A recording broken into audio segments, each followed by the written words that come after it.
The air was thick with laughter, the kind of laughter that stings more than it entertains. In the crowded marketplace, a group of young men leaned against their shiny motorbikes, pointing and chuckling at an older man who walked past them. His shirt was faded, the color long stolen by the sun, and his trousers hung loose, patched at the knees. His shoes, if they could be called shoes, were worn leather slippers, cracked and tired. He carried a small bag of vegetables in one hand and a straw hat in the other. To the boys, he was nothing but a poor, outdated farmer, someone they could mock to amuse themselves. "Look at him," one of them sneered loudly.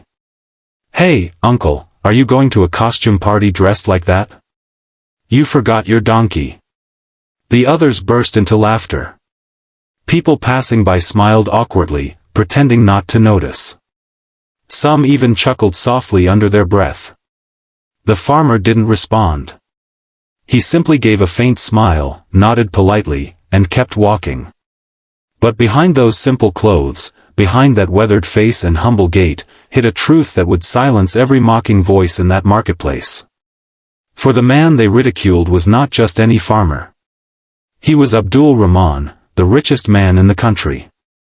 Yet, to understand how a man of immense wealth could walk so humbly in the skin of simplicity, one had to step back into his story. Abdul Rahman had not been born into riches. His childhood was marked by struggle. He was the son of a farmer himself, in a small dusty village where the soil cracked under the summer heat and the rains were stingy. His father tilled the land with bare hands, and his mother worked day and night to make a meal out of what little they had. When Abdul was a boy, he would often ask his father, "Why do we work so hard if we stay poor?" His father would pause, wipe the sweat from his brow, and answer, "Because wealth, my son, is not always in money. Sometimes it's in the strength to stand after falling, and the courage to try again." Those words rooted themselves deep in Abdul's heart. At the age of 12, when most children were playing, Abdul was already helping his father plow the fields. He saw hunger firsthand, felt the sting of poverty in his bones, and promised himself that one day, his family would rise from it. But life, as it often does, tested him harder than he imagined. When Abdul was 19, his father fell gravely ill. The farm barely produced enough to feed them, let alone pay for medicine. Abdul sold their last cow to buy treatment, but his father didn't survive. With his passing, the responsibility of the family fell squarely on Abdul's shoulders. Most people in the village thought he would collapse under the weight. But Abdul had inherited his father's stubborn will. Instead of giving up, he began working twice as hard. He tilled land not only for himself but also rented additional fields from others. During the day, he worked in the scorching sun, and at night, he read books on farming and trade borrowed from a small town library miles away. People laughed at him even then. "Books won't fill your stomach," they'd say. "You're just a farmer, don't dream too big." But Abdul kept dreaming. Year by year, his knowledge grew. He experimented with new techniques, learned about irrigation, crop rotation, and even business management. When others sold their produce to middlemen for a fraction of the price, Abdul saved until he could buy his own truck. With it, he carried his harvest directly to the city, cutting out the middlemen entirely.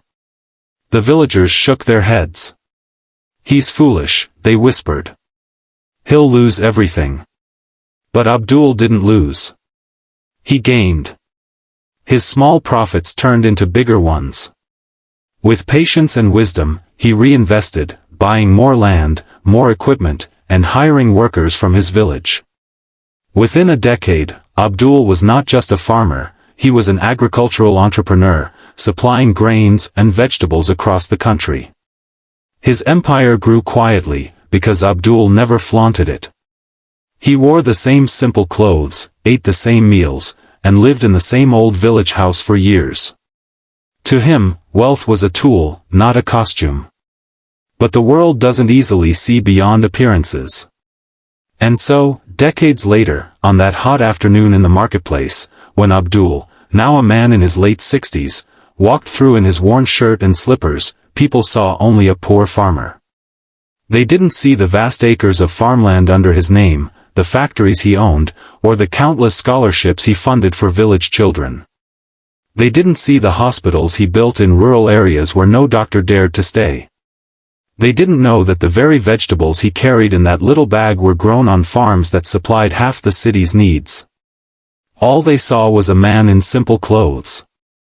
That day, however, something unusual happened. Among the crowd stood a young woman named Amina. She was a university student, back in the marketplace to buy groceries for her mother. Unlike the others, she didn't laugh. She had grown up in a nearby village and knew stories about the mysterious farmer who never left his roots despite his wealth. Her grandfather had once told her, "Never judge a man by the clothes he wears, but by the seeds he plants." Amina stepped forward when the boys jeered again. "Shame on you," she said firmly. "Do you know who this man is?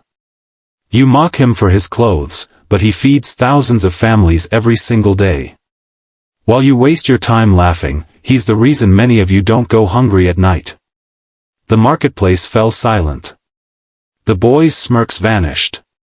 Abdul Rahman looked at Amina with gentle eyes, his lips curving into the faintest smile. He didn't need to reveal his identity. He didn't need to boast. But Amina's defense lit a spark in the air. Whispers spread among the crowd. "Is it true? Is he the one who owns all those fields? The one who built the hospital near the village?" And soon, silence turned into murmurs of respect. Abdul finally spoke, his voice calm but firm. "My children, remember this, the clothes on a man do not measure his worth. Pride in wealth is useless, but humility in service is priceless. Do not laugh at those who seem poor, for you may be laughing at the very hands that feed you." The young men lowered their heads in shame. The crowd dispersed slowly, each person carrying a piece of Abdul's wisdom home with them. That evening, Amina's words and Abdul's quiet dignity became the talk of the town. The story spread across villages, cities, and eventually reached the newspapers. "The humble farmer who was the richest man," one headline read. But Abdul paid little attention to the noise. He returned home, sat on his old wooden chair, and watched the sunset over his fields. The laughter in the market had not angered him, because he had lived long enough to know that people often fail to see beyond the surface. What mattered to him was the soil under his nails, the food on people's plates, and the future of children who once, like him, had only hunger but also dreams. Years later, when Abdul passed away peacefully in his sleep, the entire country mourned. Thousands attended his funeral, not because he was the richest man, but because he had been the most generous. Schools, hospitals, farms, and countless families stood as living proof of his legacy. And in the marketplace where he was once mocked, a statue now stands, not of a man in a suit, not of a tycoon with polished shoes, but of a farmer in simple clothes, holding a bag of vegetables and a straw hat. Below it, engraved in stone, are his words. "Do not measure a man by his clothes, but by the seeds he plants." And so his story continues to inspire, reminding generations that humility is greater than pride, that wealth means little without kindness, and that the simplest souls often carry the greatest riches within them.